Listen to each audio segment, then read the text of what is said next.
మన మన ప్రభువును రక్షకుడైన యేసుక్రీస్తు వారి అతి శ్రేష్టమైన నామమునకు మహిమ కలుగునుగాక. దేవుని మహాకృప చేత మరొక బుధవారం స్వస్థతశాల మనమందరం ఇలా కూడుకోవడానికి దేవుడు కృప చూపించినందుకు ఒకసారి రెండు చేతుల పైకి దేవునికి స్తోత్రం చెప్తాం. హల్లెలూయా. చాలా సంతోషం. నిజంగా ఈ బుధవారం స్వస్థతశాలకి నేనే సాక్షిగా ఉన్నాం. ఎందుకంటే మన ఓట్లు రోజు 13వ తారీఖు చిన్నగా లేచింది కట్టు మీద. నిన్నైతే మొత్తం మూసుకుపోయింది కన్ను.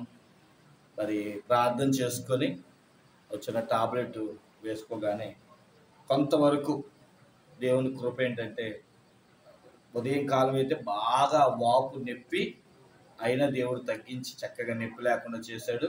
అందుని బట్టి దేవుడికి మహిమ కలుగును గాక. దేవుని వాక్యాన్ని చదువుకుందాం. తెస్సలోనికీయులకు రాసిన మొదటి పత్రిక 4వ అధ్యాయం 12వ వచనం. క్రొత్త నిబంధన 186వ పేజీ. కొత్త నిబంధన 146వ పేజీ 4వ అధ్యాయము డైరెక్ట్గా 12వ వచనము మనం చదువుకుందాము. కింద నుంచి 5వ లైన్ నేను చదువుతున్నాను. మీకేమియూ కొదువు లేకుండానట్లు మేము మీకు ఆజ్ఞాపించిన ప్రకారము మీరు పరుల జోలికి పోక అంటున్నాడు. చదవబడిన వాక్యాన్ని మనం పరిశీలించిన వారమైతే అపోస్తలుడైన పౌలు తెస్సలోనికీయుల సంఘానికి ఉత్తరం రాస్తున్నాడు. ఆయన ఉత్తరం రాస్తూ సార్వత్రిక సంఘం అంతా కూడా దేవుని ప్రేమలో ఆయనలో ఎలా ఎదగాలో చెబుతూ ఆయనలో ఎదుగుతున్న ఏ ఒక్కరి జీవితంలో ఏ కొదువా అనేది దేవుడు లేకుండా చేస్తాడని వాక్యం చెబుతుంది. యాకోబు రాసిన పత్రిక కూడా మనం చదివితే యాకోబు రాసిన పత్రిక 1వ అధ్యాయం 4వ వచనం పేజీ నంబర్ 210. అక్కడ 4వ వచనంలో ఏమంటున్నాడు? 1వ అధ్యాయము అంటే మీరు సంపూర్ణులను అనునాంగులను ఏ విషయములోనైనను కొదువు లేని వారై ఉండునట్లు ఓర్పు తన క్రియను కొనసాగింపనీయుడి అంటున్నాడు.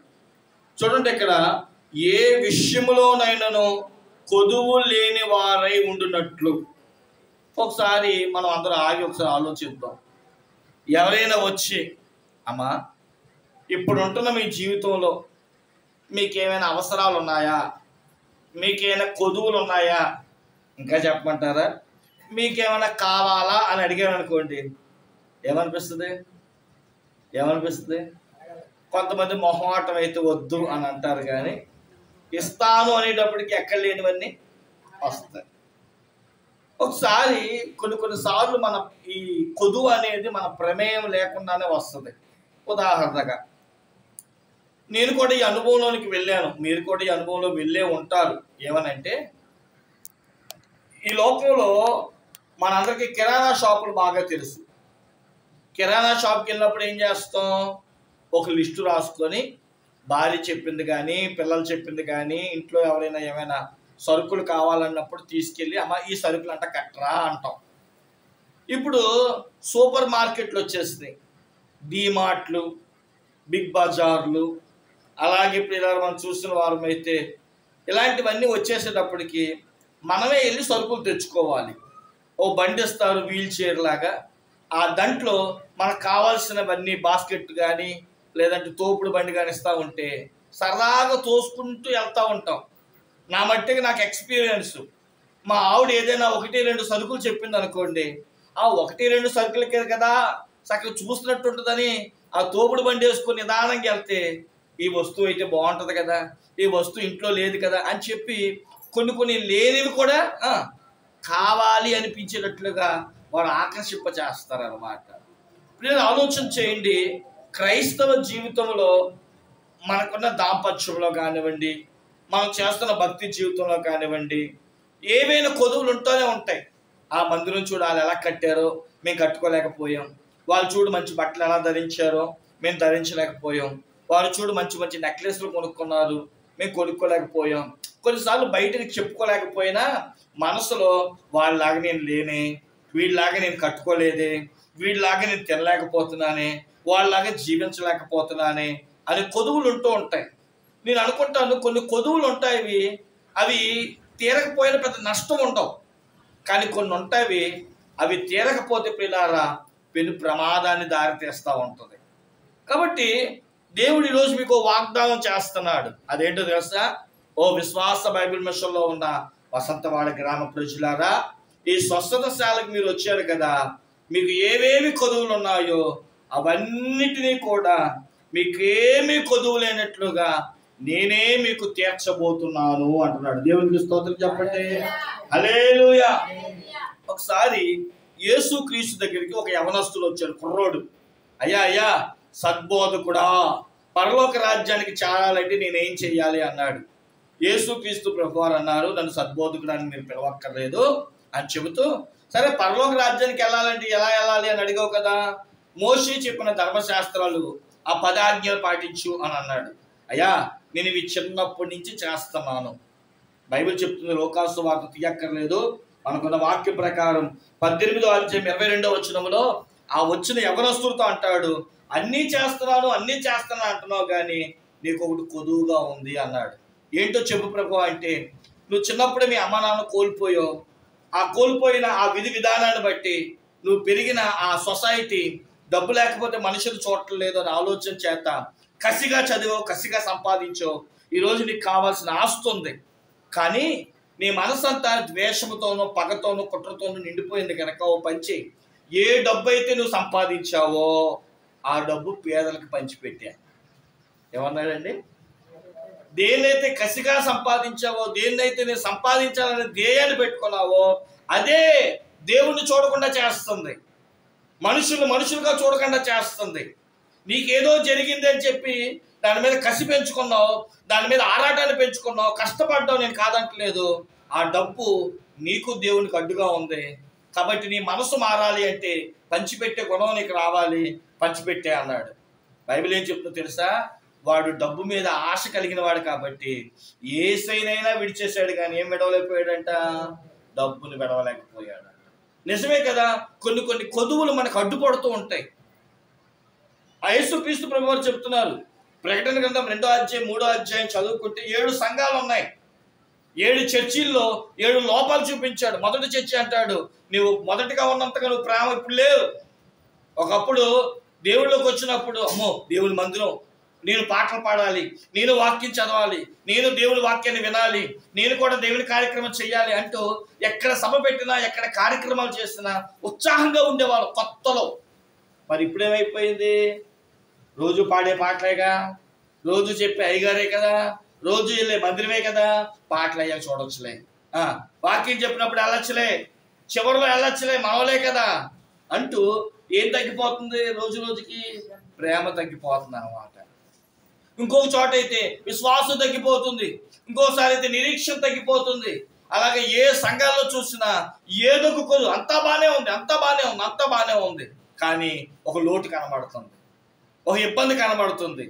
కాబట్టి ప్రియులారా, బైబిల్ గ్రంథం అంతా మనం చూసిన వారు అయితే ఎక్కడ చూసినా కొదువ.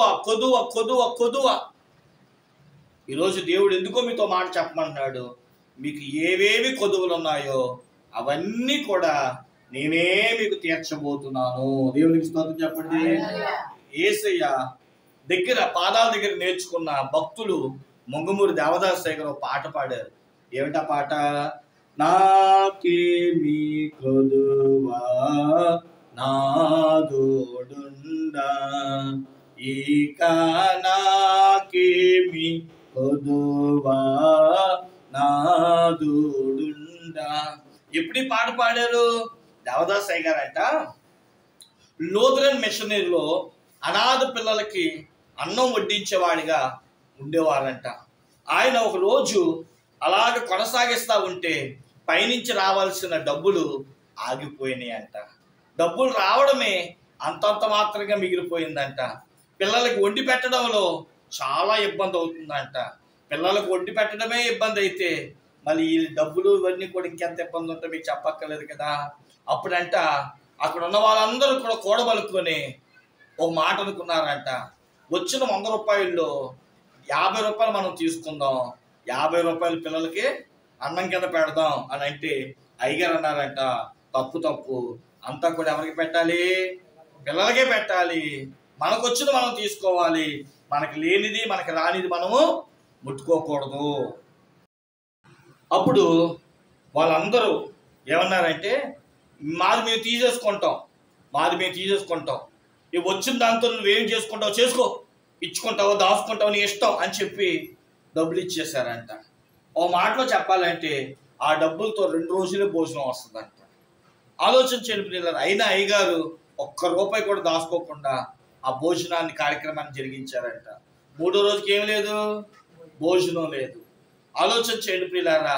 10 అయిందంట, అన్నం వండేవాళ్ళు వచ్చి అంటున్నారంట, అయ్యా బియ్యం కావాలి, అయ్యా కందిపప్పు కావాలి, అయ్యా పెసరపప్పు కావాలి, అయ్యా వండడానికి గ్యాస్ కావాలి అంటుంటే అయ్యగారు ప్రార్థన గదిలో కూర్చొని ఏం పర్లేదు అదే ఇస్తాడు దేవుడు అన్నాడంట. 11 అయింది, వీళ్ళందరూ చూస్తున్నారు, ఇంకో గంటలో పిల్లలకి భోజనం పెట్టాలి, అందరికి ఏం చేయాలో తెలియట్లేదు. అయ్యగారిని అడిగారంట, అయ్యా వార్డెన్ గారు ఏంటి? అయ్యగారు అన్నారంట, ఏం పర్లేదు దేవుడు వేస్తాడు, దేవుడు ఇస్తానని చెప్పాడు అన్నాడంట. 12 అయిందంట. ఆలోచన చేయండి, బెల్ కొట్టారు, పిల్లలందరూ వచ్చి లైన్గా కూర్చున్నారంట. అందరి చేతులకి పళ్ళాలు ఇచ్చారంట. ఇప్పుడు దేనికోసం ఎదురు చూస్తున్నారు? అన్నం పెట్టాలి, పిల్లలు తినాలి. వెళ్ళి వంటగదిలో చూస్తే ఏమీ లేవంట. అయ్యగారు అందరితో అన్నారంట, మనం భోజనం చేయాలి కదా, భోజనానికి ముందు ఏం చేయాలి? ప్రార్థన చేసుకుందాం అని చెప్పి మోకరించి, యేసయ్యా మాకు అన్నం ఇచ్చావు నీకు స్తోత్రాలు, మాకు పప్పు ఇచ్చావు నీకు స్తోత్రాలు, మాకు కూరలు ఇచ్చావు నీకు స్తోత్రాలు, కడుపు నిండా భోజనం పెట్టావు నీకు స్తోత్రాలు అన్నారంట. కంచంలో ఏమి లేవు, అన్నం లేదు, పప్పు లేదు, కూర లేదు. అయ్యగారు ప్రార్థన అంతా చేసి ఆమేన్ అని అనగానేనంట, ఏమండి ఎవరో ఒకళ్ళు వచ్చి గిన్నెలు దించుతున్నారంట. ఏంటా అని ఆరా తీస్తే, ఏమండి ఇందాకడే మా చెల్లి పెళ్లి జరిగింది, అయితే ఏమొచ్చిందో ఏమో తెలియదు, ఆ పెళ్లి కొడుకు ఆ పెళ్లి కూతురు మధ్య ఘర్షణ వచ్చింది, పెళ్ళంతా ఏమైపోయిందంటే పాడైపోయింది. ఏం చేయాలా? ఇంత అన్నం మిగిలిపోయింది, ఇన్ని కూరలు మిగిలిపోయినాయి, ఇవన్నీ మిగిలిపోయినాయి, ఏం చేయాలనుకుంటే ఎవరో చెప్పారు, ఫలానా అనాథాశ్రయం ఉంది లేదా ఫలానా మిషన్ ఉంది, అక్కడ పిల్లలు ఉన్నారు, వాళ్ళందరికీ భోజనం కావాలి కాబట్టి తీసుకొచ్చి పెట్టేసేవాళ్ళంట. దేవునికి స్తోత్రం చెప్పండి. అప్పుడు అయ్యగారు వాళ్ళందరూ భోజనం చేస్తూ ఉంటే ఈ పాట రాశారంట. ఏమని? నాకేమి కొదువా నాదుడుండా, ఇక నాకేమి కొదువా నాదుడుండా, శ్రీకరుండగు దేవుడైన శ్రేష్ఠ పాలకుడు, నాదేక రక్షకుడు, త్రియేక రక్షకుడు, గనుక నాకేమి కొదువా నాదుడుండా. అన్నీ ఉన్న మనం ఏమంటాం? ఏమీ లేవంటాం. మరి అయ్యగారు ఏమీ లేకపోయినా ఏమన్నారు చెప్పండి? అన్నీ ఇచ్చావు తండ్రి నీకు స్తోత్రాలు. మనం ఆ మాట చెప్పగలమా? దావీదు భక్తులు ఏమంటాడు? 22వ కీర్తన 1వ వచనంలో, యెహోవా నా కాపరి నాకు లేమి. ఎవరి మాట చెప్పగలరంటే దేవుణ్ణి తండ్రిగా చేసుకునేవాళ్ళు. నాకు ఆయన దేవుడు. గొర్రెలు అనుకుంటాయంట నాకు కాపరు ఉన్నాడు, నాకేంటి బాధ. ఓ పిల్లోడు అనుకుంటాడంట నా నాన్న ఉన్నాడు కదా, స్కూల్ ఫీజు కట్టాలో, నాకు పుస్తకాలు కావాలో, నాకు ఫీజులు కట్టాలని ఎవరికి తెలియాలి? మా నాన్నకి తెలుస్తుంది, నాకెందుకు బాధ? నేనేమైనా బాధ పెట్టేసుకుంటా ఉంటే నేనే తీర్చగలనా, ఆర్చగలనా? ప్రతి పిల్లోడికి నానున్నాడని ధైర్యమే, నానే చూసుకుంటాడు, నానే చేసుకుంటాడని ధైర్యమే. మరి నువ్వెందుకు భయపడుతున్నావు? అంటే మీకు నాన్న లేడా, తండ్రి లేడా, దేవుడు లేడా? మరి ఎందుకు ఇది లేదు అది లేదు, అది రాదు ఇది రాదు అనుకుంటావు? బైబిల్ చెప్తుంది, ఈ రోజు నుంచి మీ కొదువులన్నీ తీరుస్తాయి. ఇంత మనకి ఏ కొదువులు ఉన్నాయి? బైబిల్ గ్రంథంలో 3 కొదువులు ఉన్నాయంట. ఏంటా కొదువ? మొట్టమొదటిది యాకోబు రాసిన పత్రిక మొదటి అధ్యాయము 5వ వచనములో మీలో ఎవరికైనా జ్ఞానము కొదువై ఉన్న ఎడల నన్ను అడుగుము. చెప్పండి, ఏం కొదువట? చాలా మంది నా దగ్గరికి వచ్చి అంటుంటారు, పాస్టర్ గారు ప్రార్థన చేయండి మా పిల్లోడికి. ఏం లేదంట? జ్ఞానం లేదు. చెప్పండి తాతయ్య గారు, కేజీ తీసుకొద్దాం జ్ఞానం, ఎక్కడైనా సంత మార్కెట్లో దొరికిద్దా? ఏ బాబు జ్ఞానం 1 కేజీ కట్టరా అంటే కడతాడా? లేదా పాఠశాలకు పంపించేస్తే స్కూల్కి వెళ్తే వాళ్ళకి జ్ఞానం నేర్పిస్తారా? జ్ఞానం ఎవరు ఇవ్వాలి? దేవుడే ఇవ్వాలి. మరి మనకెందుకు బాధ, మనకెందుకు టెన్షను, మనకెందుకు ఇబ్బంది? నా పిల్లోడికి జ్ఞానం కావాలంటే ఆ దేవుడు అన్న నన్ను అడుగు, నన్ను అడిగితే నీకేమిస్తాను? జ్ఞానాన్ని ఇస్తాను, తెలివిని ఇస్తాను, వివేకం ఇస్తాను. పరిస్థితిలో ఉంటుంది సర్వ జ్ఞాన సంపదలు అంట ఆయన యందు గుప్తములై ఉన్నాయి. చాలా మంది ప్రియులారా లోక జ్ఞానం నేర్చుకుంటారు. లోక జ్ఞానం ఏముంది? విచ్చలవిడితనం ఉంది, త్రాగుడు, వ్యసనాలు, జలసాలు ఉన్నాయి. బైబిల్ రాశారు దెయ్యాల జ్ఞానం వంటివి. అదే దేవుని జ్ఞానం అయితే లోబడుతుంది, సాత్వికాన్ని కనపరుస్తుంది. ఈరోజు మనుషులు ప్రియులారా లోక జ్ఞానాన్ని సంపాదించుకొని మాకేంటి అనుకుంటారు. ఓ మాట చెప్తాను, నేను ఉన్నా కదా, నాకు ఒక అన్నయ్య ఉన్నాడు, రెవరెండ్ ఎం సమీలయ్య గారు, కైకులూరు సేవ చేస్తున్నారు. మా అన్నయ్య గారు ఎప్పుడు చూసినా అలా కూర్చునేవాళ్ళు. నేనేమో మా అమ్మాల ముందు మా నాన్నల ముందు హుషారుగా తిరిగేవాళ్ళు. మా అమ్మ అనుకుంది, రే పెద్దోడి పరిస్థితి ఏంటో నాకు అర్థం కావట్లా, ఆడికి ఏం తెలియదు, లోక జ్ఞానమే తెలియదు అనుకుంది. నన్ను చూసి ఏమనుకుంది, వీడి పుట్టిన జ్ఞానము వీడు ఎలాగైనా బతికేస్తాడు అనుకుంది. ఇప్పుడు చెప్పండి, దేవుళ్ళలోకి వచ్చిన తర్వాత తెలుస్తుంది లోక జ్ఞానము దేవుని ఎదుట వెరితనం. ఈరోజు సేవలో అన్నయ్య ఉన్నతంగా సేవ చేస్తున్నాడు, మరి మనం వచ్చేటప్పటికి ఆటిపోట్లు, ఇబ్బందులు. ఎందుకంటే మనకి దీంట్లో జ్ఞానం ఎక్కడది? మనకంతా ఏమండి ఎవడు కొంపలు ముంచుదామా, ఏమండి ఎక్కడికి పరిగెడదామా, ఎక్కడికి ఊరి మీద తిరుగుదామా, ఎక్కడ షకారులు చేద్దామా, ఎక్కడెక్కడ నడిపేద్దామా, పొడి చేద్దామా, ఇవి మన జ్ఞానాలు. దేవుళ్ళు అవన్నీ చెప్పండి సున్నా. 1 కొరింథీయులకు రాసిన పత్రిక 3:18-19లో దేవుని దగ్గర జ్ఞాని అనిపించుకోవాలంటే, ఎక్కడి దగ్గర? దేవుడి దగ్గర జ్ఞానవంతులు అనిపించుకోవాలంటే మనుషుల దగ్గర వెర్రోడైపోవాలంట. కానీ మనం ఏం చేస్తాం? మనుషుల దగ్గర డబ్బా కొట్టుకుంటా ఉంటాం, నాకు అన్నీ తెలుసు, నాకు అన్నీ చేసి అంటాం, కానీ ఏమీ తెలియదు. అదే అంటారు కదా, అన్నీ ఉన్న ఆకంట అణిగిమనుకుంటుందంట, ఏమీ లేని ఆకు మట్టిగా ఎగిరి పడిపోతాడు. మనకి ఏం తెలుసు? ఈ లోకం తెలుసు, కానీ దేవుని గురించి తెలుసా? ఆలోచించేద్దాం ఇలా. కానీ ఈరోజు దేవుడు చెప్తున్నాడు, ఈరోజు దేవుడు మీకు జ్ఞానం కొదువుకుంది. ఒకసారి అంట ఒక కుర్రోడు, ఇంచుమించు అతనికి 55-60 సంవత్సరాలు ఉంటాయి. ఆయన పేరు సొలొమోను. ఒక 20 సంవత్సరాల వయసులోనే తండ్రి చనిపోయాడు. తండ్రి ఎవరో రాజుగారు, దేశానికి యెరూషలేములో పిల్లరా రాజ్యాన్ని ఏలుతున్నాడు దావీదు మహారాజు.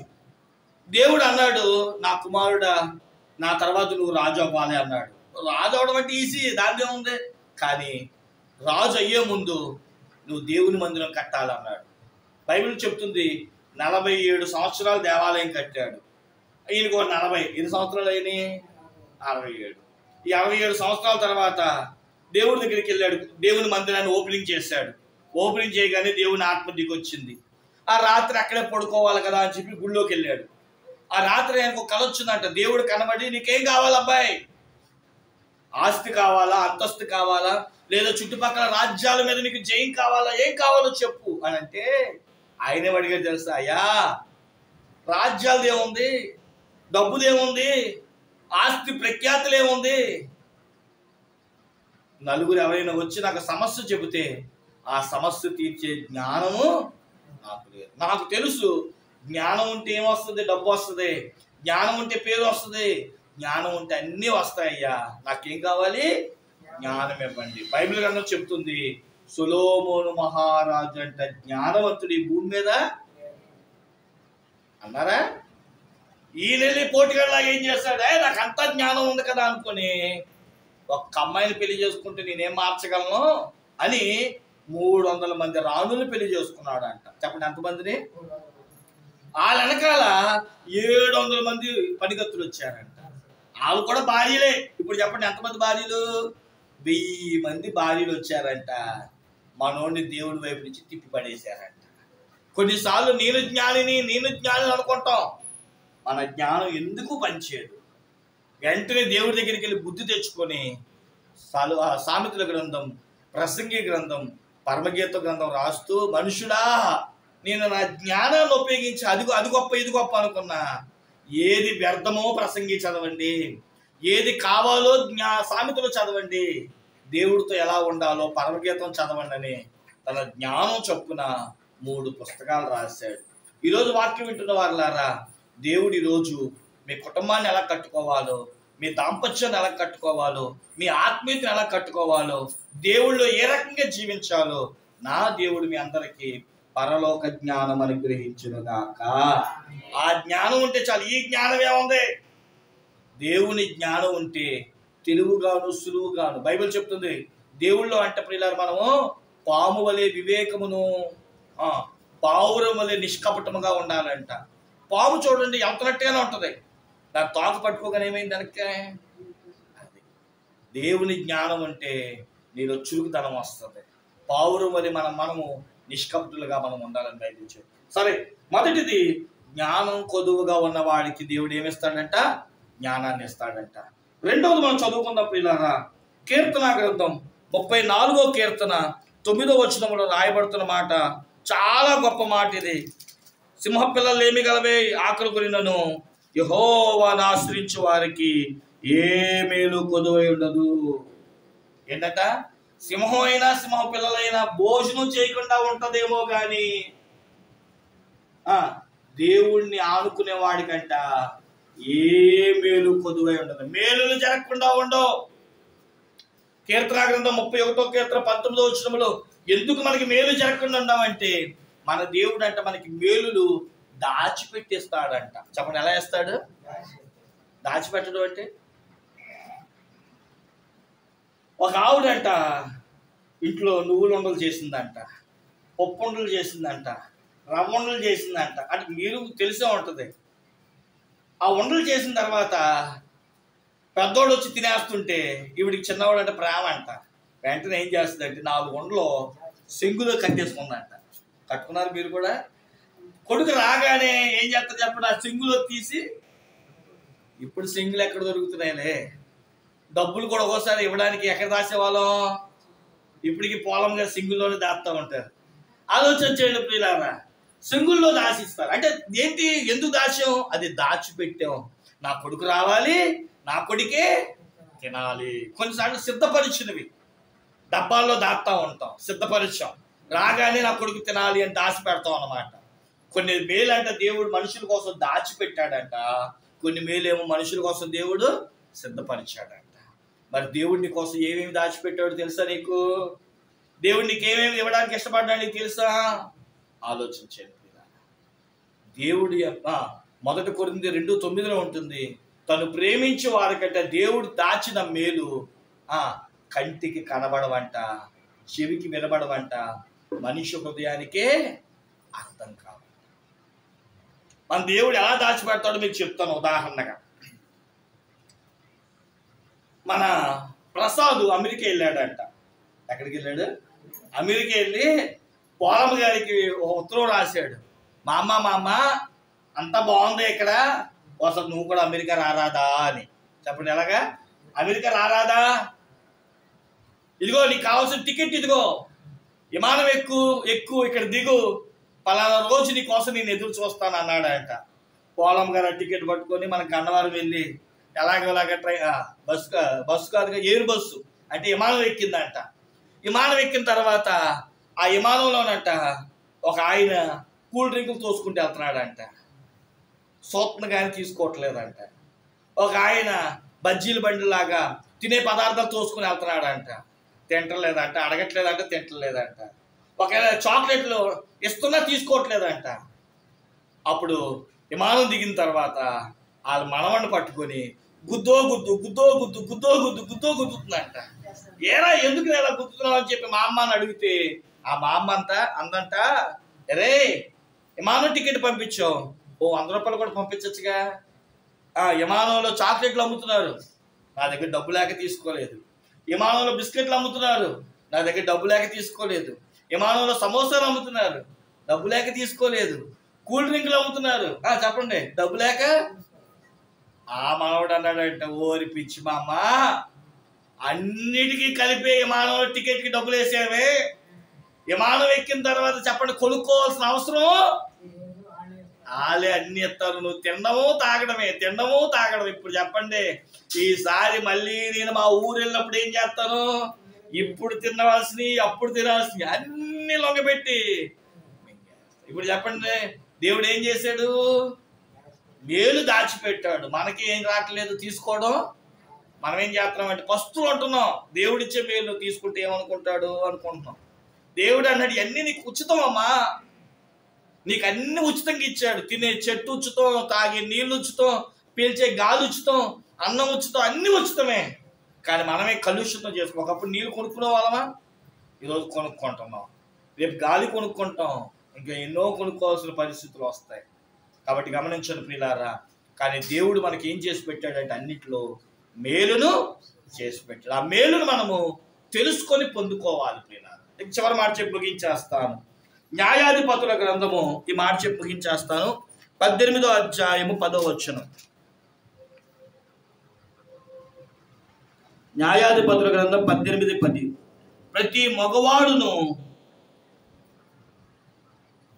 మగవాడును దానిని తినవలను, అది నీకు పరిశుద్ధముగా ఉండును, మరియు వారు దానములో సంఖ్యాకాండం కదా, న్యాయాధిపతుల గ్రంథం కదా, తప్పు చేశాను. న్యాయాధిపతుల గ్రంథం 18:10. జనులు నిర్భయముగానున్నారు గనక మీరు పోయి వారి మీద పడవచ్చును. ఆ దేశములో నలుదిక్కుల విశాలమైనది, దేవుడు మీ చేతికి దాన్ని అప్పగించును.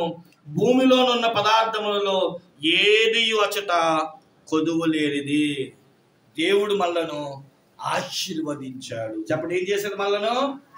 దేవుడు మనల్ని దిక్కుమాలుగా ఉంచలా, దేవుడు మనల్ని దరిద్రులుగా ఉంచలా. కొన్నిసార్లు అనుకోవచ్చు, నేను పుట్టినప్పుడు ఈ గుడిసెలో పుట్టాను, నేను పెరిగేటప్పుడు ఈ గుడిసెలో పెరిగానని. కానీ దేవుడు ఒక సమయం వస్తుంది. బైబిల్ చెప్తుంది, ప్రతిదానికి ఏముందట, సమయం ఉంది. ఆ సమయం వచ్చినప్పుడు దేవుడు మనల్ని ఏం చేస్తాడంట, హెచ్చిస్తాడు, గణపరుస్తాడు. మనం ఏమనుకుంటాం, ఒకేసారి పెరిగిపోవాలనుకుంటాం. ఎప్పుడైనా ఇల్లైనా ఏదైనా ఒకేసారి కట్టేసాం అనుకోండి, కూలిపోద్ది. నిదానంగా కడితేనే చెప్పండి అది నిలుస్తుంది. మనం కూడా ఎప్పుడూ కూడా ఒకేసారి ఎదిగిపోవాలనుకోకూడదు. దేవుడు మనలను ఒక్కొక్క మెట్టు ఎక్కిస్తూ ఉంటాడు. సేవలో మేము కూడా ఎన్నో చూస్తూ ఉంటాం. ఆ పాస్టర్ గారు చూడు ఇన్ని లక్షలు పెట్టి చర్చి కట్టాడు, ఆ పాస్టర్ గారు చూడు సభలు పెట్టారు, ఈ పాస్టర్ గారు చూడు ఇన్ని కార్యక్రమాలు చేశారని. బైబిల్ చెప్తుంది, అలా చేయాలని మనం చేస్తే అప్పులు పాలైపోతాం.